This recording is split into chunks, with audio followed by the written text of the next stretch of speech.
Hey guys, this is Paul from the Airsoft Gi California retail store in Walnut, California. So I'm sure you saw our Instagram picture that we're having a 3-gun shoot. So basically we're going to have a pistol, shotgun, and rifle competition here at the store between the sales rep employees. So right now I'm going to actually walk you through the course. So the first course is going to be the pistol. We have 7 targets. The first shooter's job is to hit all 7.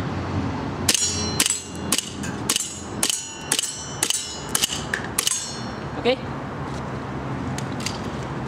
Next, the shooter's going to come up to the table where you just hit those targets, pick up the shotgun, engage those 7 targets out on the field.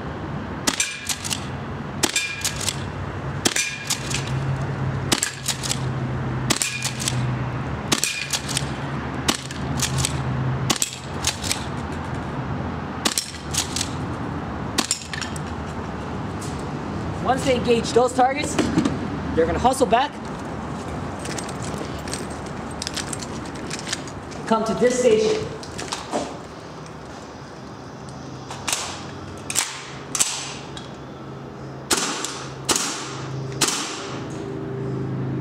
They'll hit all these targets, hit the stop plate, move over, engage all these targets, and hit the final stop plate. So we'll see which sales rep reigns.